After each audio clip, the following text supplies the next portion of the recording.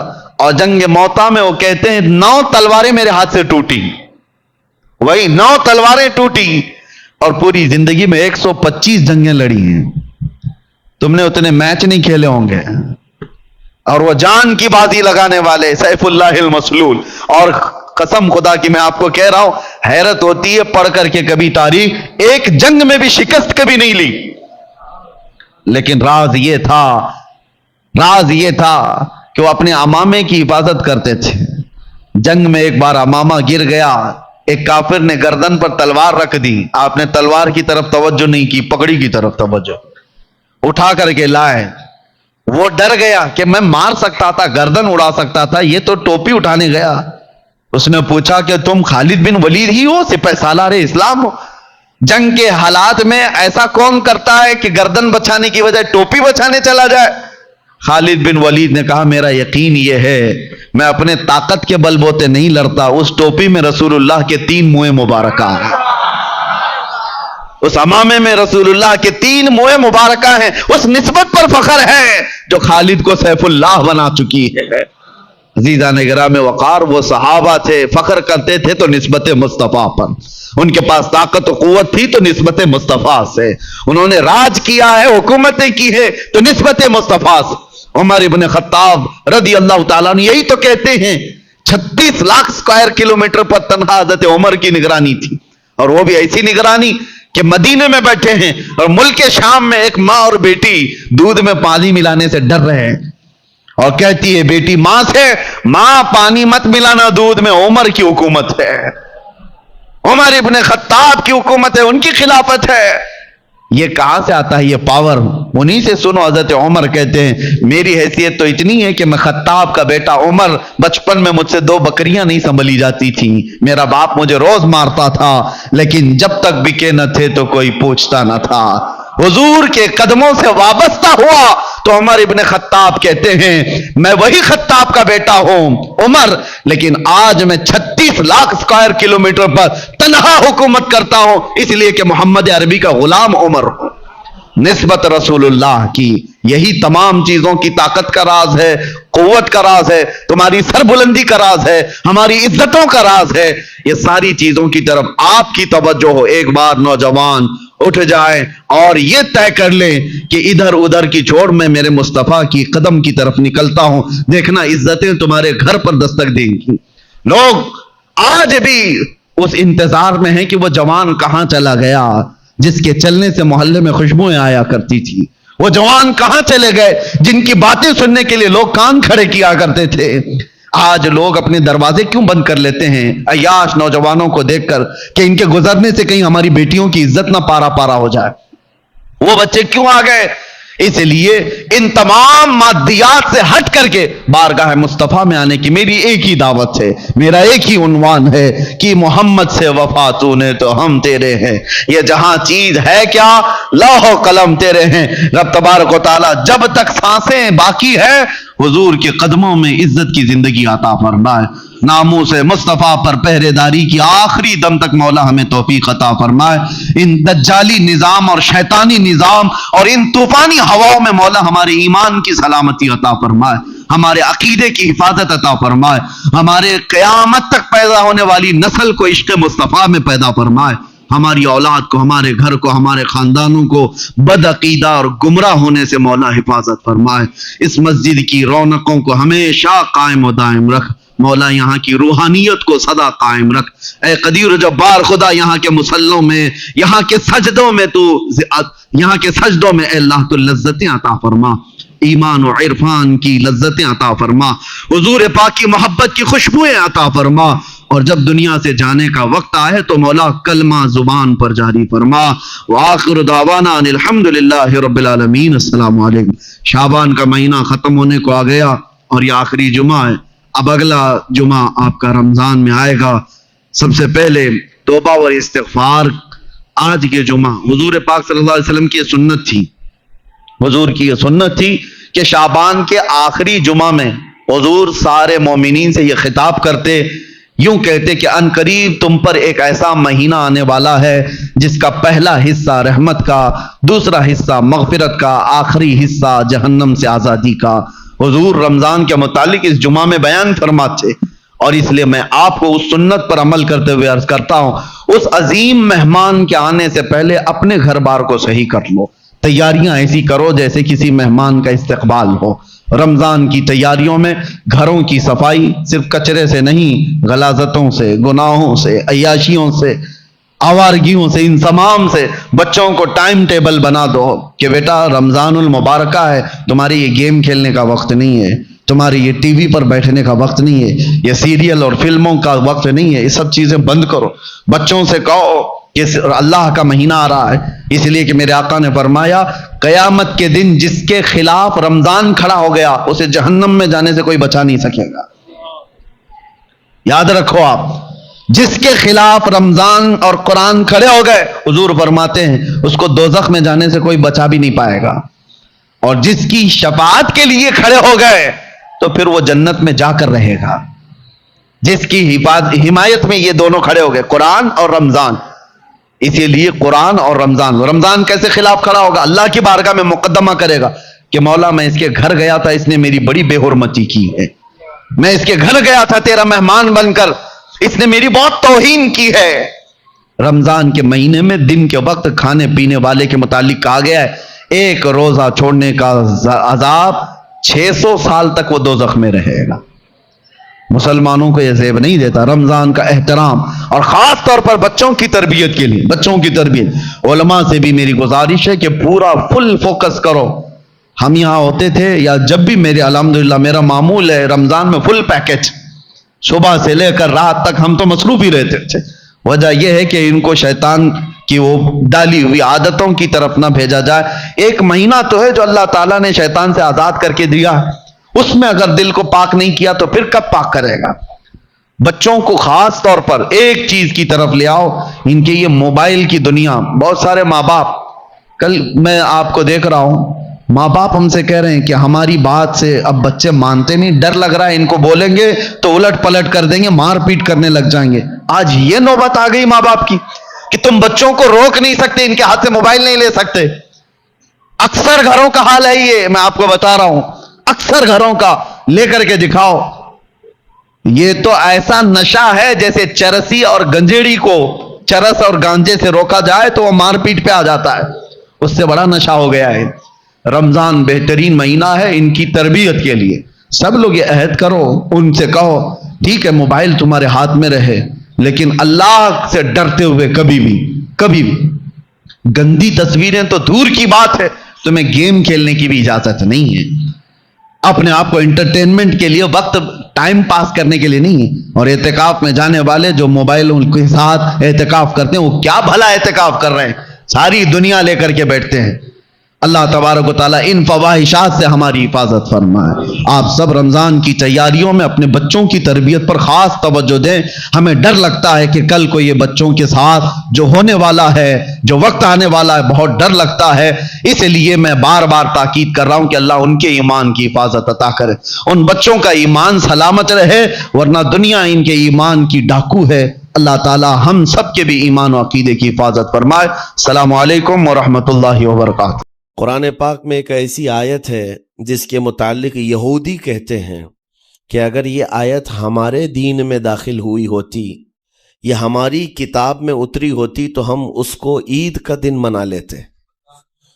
یہودی یہ کہتے ہیں اس آیت کا نزول اگر ہماری کتابوں میں ہوا ہوتا تو جس دن یہ آیت اتری اس دن کو ہم عید کا دن منا لیتے۔ وہ آیت کون سی ہے؟ وہی میں نے آج آپ کے سامنے تلاوت کی ہے۔ اللہ فرماتا ہے، یہ حجۃ الوداع کے موقع پر حضور صلی اللہ تعالیٰ علیہ وسلم کا آخری حج تھا آپ کی ظاہری زندگی کا، اس دن یہ آیت نازل ہوئی تھی، اور حضور اکرم صلی اللہ تعالیٰ علیہ وسلم نے اپنا حج مکمل کر کے ارشاد بھی فرمایا تھا کہ آج کے بعد ہو سکتا ہے کہ میں اس جگہ پر تم سے دوبارہ ملاقات نہ کروں، اور وہ آخری حج کہا جاتا ہے، اور آخری خطبہ بھی حضور کا خطبۃ الوداع جس کو کہتے ہیں مشہور ہے۔ اس وقت یہ آیت اتری تھی. آیت کا معنی پہلے سن لیں, ترجمہ.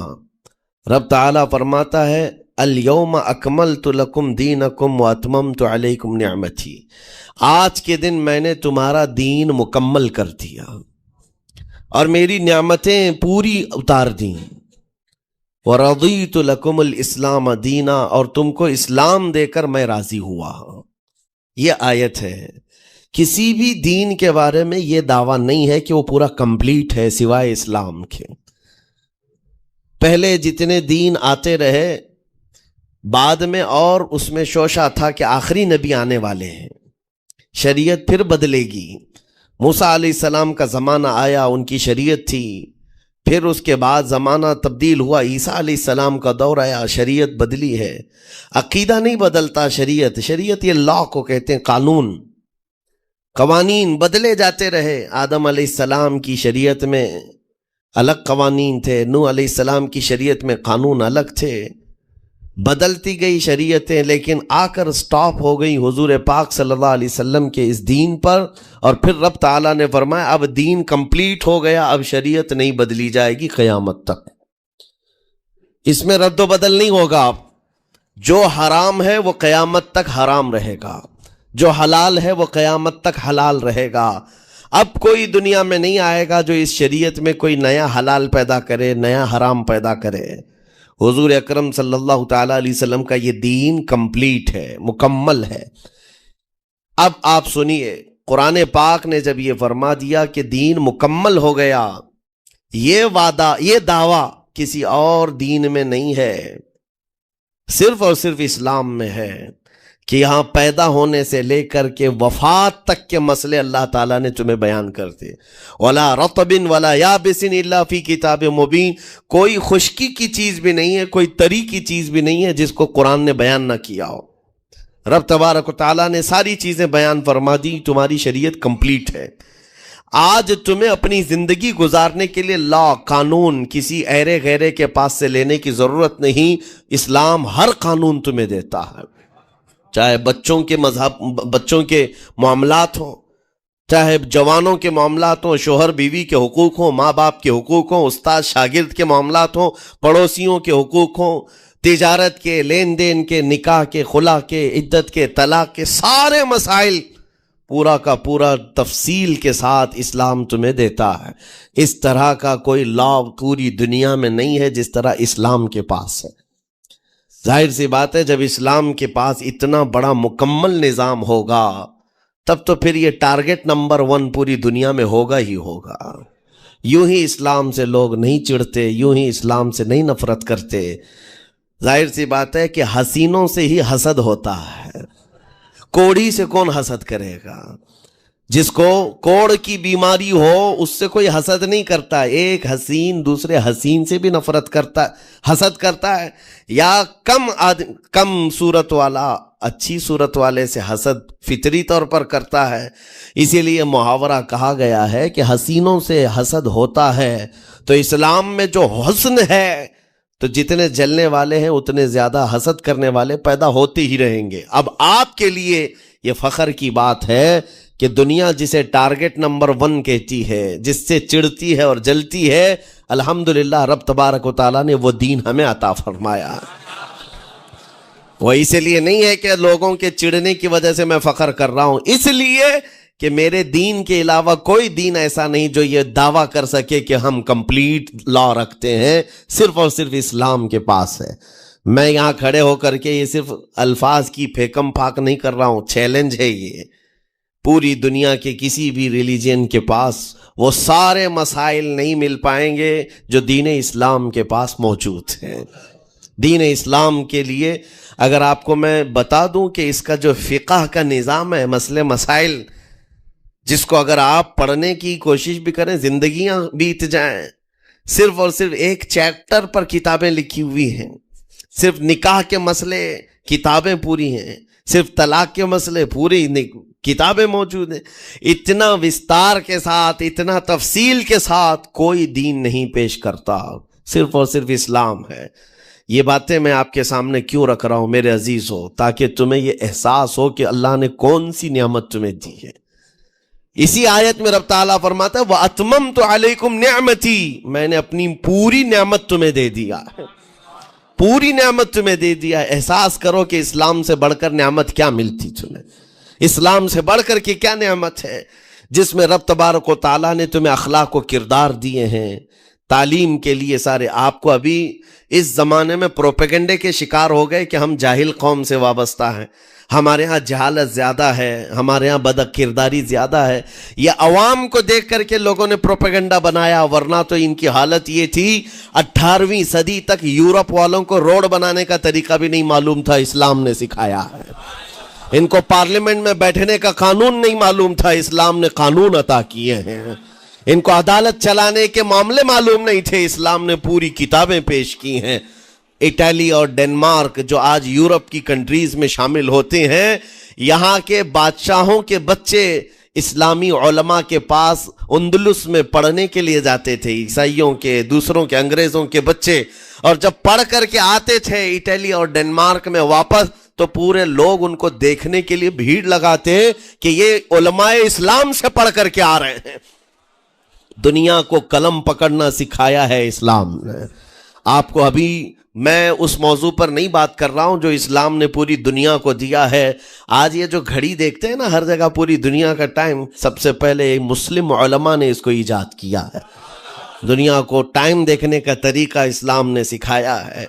آپ کو ایک دو نہیں، آج پوری دنیا میں میڈیکل سرجری جو بھی ہوتی ہے، آپ کو پتہ ہے چیر پھاڑ کرنا ہر جگہ ضروری ہو گیا ہے، آپریشن تھیٹر، ساری دنیا جو سرجری کرتی ہے اس کے بیسک قانون بو علی سینا اسلامی عالم کے لکھے ہوئے ہیں۔ آج بھی امریکہ کی یونیورسٹی میں یہ کتاب داخل ہے، کیلیفورنیا میں۔ اس اسلامی علماء نے جو پوری دنیا کو دیا ہے وہ ایک الگ ٹاپک ہے۔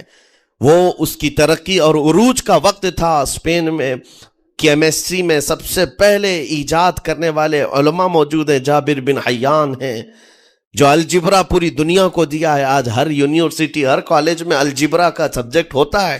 کس نے لکھا ہے؟ دنیا کو چلنے کا سلیقہ اسلام نے سکھایا ہے، بولنے کا طریقہ اسلام نے سکھایا ہے۔ سیاست کے معاملات آپ کو پتہ ہے، پہلے کے دور کی سیاست یہ تھی، جو بادشاہ بن گیا اس کا راج ہے، اس کا قانون ہے۔ اور رات کو خواب میں کوئی چیز دیکھے تو صبح قانون بنا دے گا۔ بادشاہوں کا مزاج ہے، خواب میں کوئی چیز نظر آ گئی، صبح وہ قانون بن گئی۔ تو یہ تو سلسلہ چلتا تھا پوری دنیا میں، اور آج بھی دنیا اس بات کی قرضدار ہے کہ حقیقت میں سیاست کسی نے سکھائی ہے تو وہ عمر ابن خطاب کی سیاست ہے، صدیق اکبر کی سیاست ہے۔ خلفائے راشدین نے جو حکومت و سیادت کر کے دنیا کو دکھایا ہے، اس کی مثال کوئی پیش نہیں کر سکتا۔ اسی لیے ہمارے اس دیش کے جانتے ہیں جن کو موہن داس کرم چند گاندھی کہا جاتا ہے، گاندھی جی کو آج سارے لوگ یاد کرتے ہیں۔ گاندھی نے یہ کہا ہے، اپنے دور کے حکومت چلانے والوں کو مثال اگر کوئی دے سکتا ہوں تو ابو بکر اور عمر کی دے سکتا ہوں، کیونکہ یہ کالپنائیں نہیں ہیں، یہ خیالی نہیں ہیں، یہ فیلڈ میں اترے ہوئے لوگ ہیں۔ وہ صدیق اکبر اسلام نے دیا ہے، جس نے پوری دنیا کو فاقہ کشی میں خود رہ کر کے لوگوں کی بھوک مٹانے کا سلیقہ عطا کیا ہے۔ اس عمر ابن خطاب کو اسلام نے دنیا میں پیش کیا ہے، جس عمر فاروق کا حال یہ ہے، پورا مدینہ رات کو سوتا ہے اور یہ خلیفہ وقت گلیوں میں گشت کر رہا ہوتا ہے کہ کوئی بھوکا نہ سو رہا ہو۔ آپ کو پتہ ہے وہ عمر ابن خطاب رات کے وقت گزرتے ہوئے ایک گھر کے قریب سے جا رہے ہیں تو دیکھا ایک مرد باہر بیٹھا ہوا ہے، اندر سے رونے کی آواز آ رہی ہے۔ اس کے مرد سے پوچھا آپ نے، وہ نہیں پہچانتا تھا، آپ کبھی حجاب ڈالتے کبھی پردہ ڈالتے اور رات کو گلیوں میں مدینے کے گشت کر رہے ہوتے۔ اس مرد سے پوچھا کیا معاملہ ہے؟ کہا کہ میری بیوی کے بچے کی ولادت کا وقت قریب آ گیا ہے، درد ذہ میں مبتلا ہے اور گھر میں کوئی نہیں ہے، تکلیف ہے۔ جانتے ہو حضرت عمر فاروق رضی اللہ تعالیٰ عنہ اپنے گھر سے اپنی بیوی کو، اپنی بیٹی کو، اپنی بہو کو بلوایا اور کہا جاؤ یہاں پر گھر میں بچے کی ولادت ہونے والی ہے، اس کی تیمارداری کرو۔ صبح تک خلیفۃ المسلمین کے گھر کی عورتیں ایک غریب کے گھر کی عورت کی تیمارداری کر رہی ہیں۔ جب بچے کے ولادت کی آواز آئی، سب سے پہلے مبارکبادی دینے والے عمر ابن خطاب ہیں۔ اس سے کہتے بھائی تمہیں مبارک ہو، اللہ نے بیٹا عطا فرمایا۔ وہ خوش و خرم ہے کہ میرا کوئی رشتہ دار نہیں ہے، اجنبی رات کو آیا ہے، اور مجھے مبارکبادی بھی دیا، میرے گھر کے سارے کام کاج بھی اٹھا لیا اور اپنی پیٹھ پر گھر سے بوریا لا کر کے آٹے اور راشن کا اس گھر میں پہنچایا اور کہا خوش و خرم رہو، اللہ نے تمہارے گھر میں برکت دی ہے۔ صبح اٹھ کر کے وہ لوگوں کو بتا رہا ہے اللہ نے رات کو ایک عجیب فرشتہ بھیجا، میرے گھر میں اکیلی عورت تھی، درد ذہن میں مبتلا تھی، 3 عورتیں بھی آئی اور ایک مرد بھی آیا، رات بھر میرے ساتھ بیٹھا رہا، مجھے کھلایا پلایا بھی، میرے گھر کی تیمارداری بھی کر کے گیا۔ لوگوں نے کہا جانتے ہو کون تھا؟ وہ عمر ابن خطاب امیر المومنین تھے۔ دنیا کو یہ سیاست کا سلیقہ دینے والا اسلام کا وہ عظیم سپہ سالار ہے۔ آج بھی آپ کو میں بتاؤں، اٹلی میں اور ڈنمارک میں اور کچھ کنٹریز میں ایک دن منانے کا پرستاؤ پیش کیا جا رہا ہے۔ یہ نہیں کہہ رہا ہوں ریچرڈ کا یا ریمونڈ کا، کوئی جو بڑے بڑے ان کے سپہ سالار ہیں ان کا ایک دن منایا جائے گا، جن کو مطلب کوئی بہت بڑا نوبل پرائز ملا ہو۔ میں یورپین کنٹریز کی بات کر رہا ہوں جہاں وہ اپنے بادشاہوں کے پیدائش کا دن یا ان کے کسی اینیورسری کو منانے کا پرستاؤ نہیں پیش کر رہے، بلکہ یورپ کی یہ 2 کنٹریاں ہیں جو یہ پرستاؤ پیش کر رہی ہیں کہ سال میں ایک دن ایسا منایا جائے جس کا نام صلاح الدین ایوبی ڈے ہونا چاہیے۔ یہ ہم نہیں کہہ رہے ہیں، دنیا آج بھی اس بات کو تسلیم کرتی ہے، صلاح الدین جیسا جرنیل دیکھا نہیں ہے۔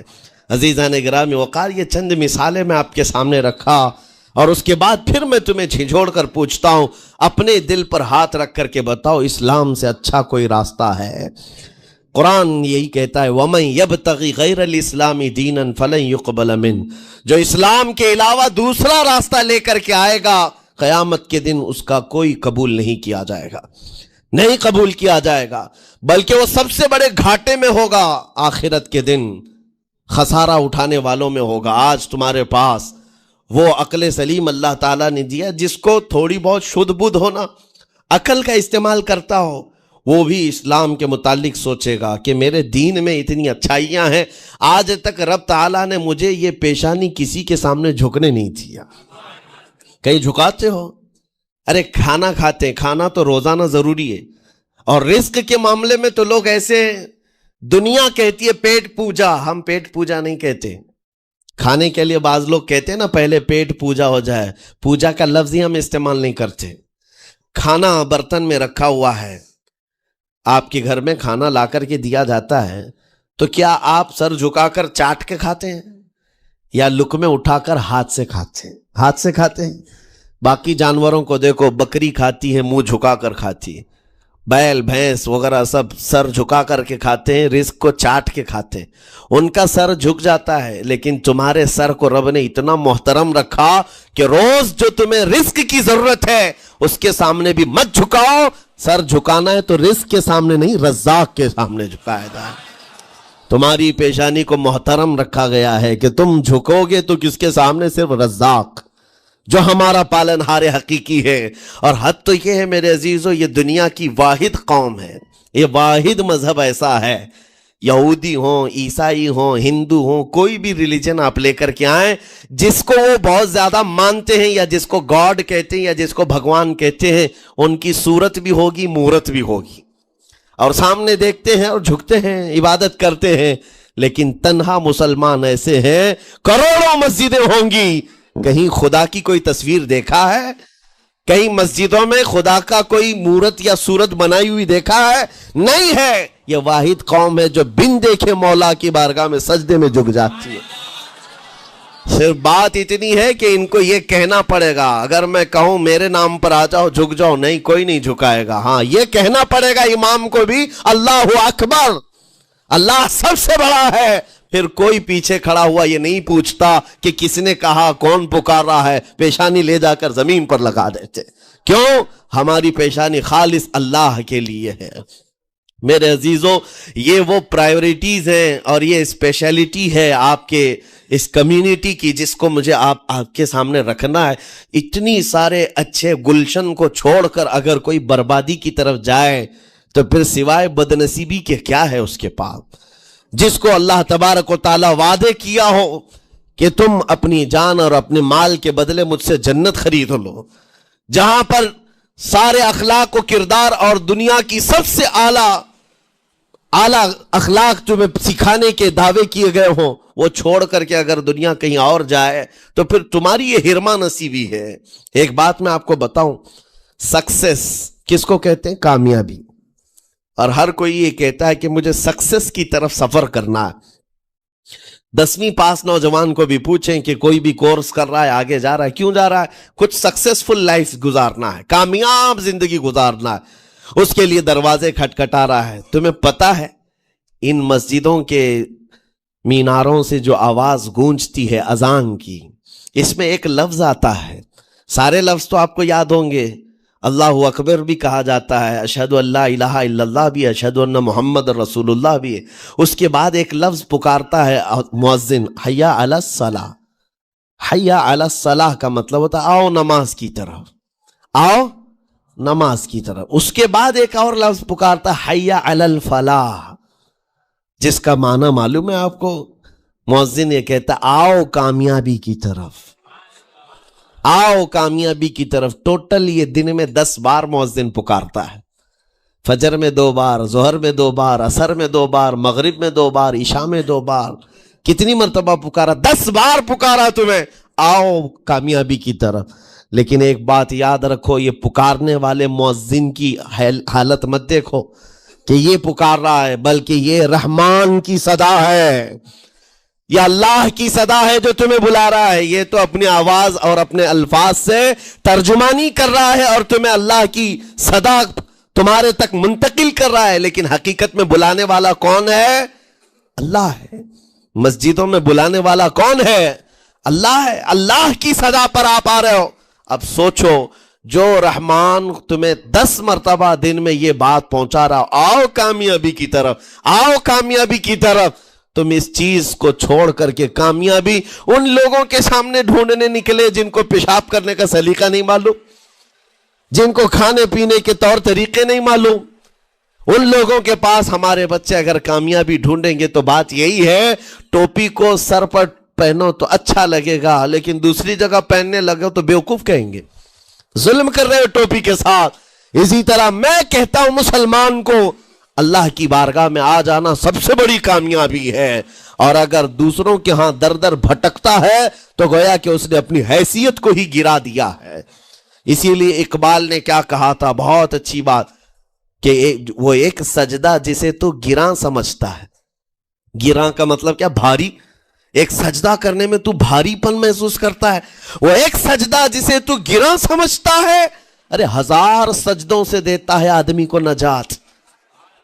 در در جھکنے سے تو تمہیں بچا لیتا ہے، اس کے سامنے بھی جھکا، نیتا کے سامنے بھی جھکا، سیٹھ کے سامنے بھی جھکا، پولیس کے سامنے بھی جھکا، جج کے سامنے بھی جھکا، سب کے سامنے جھک رہا ہے۔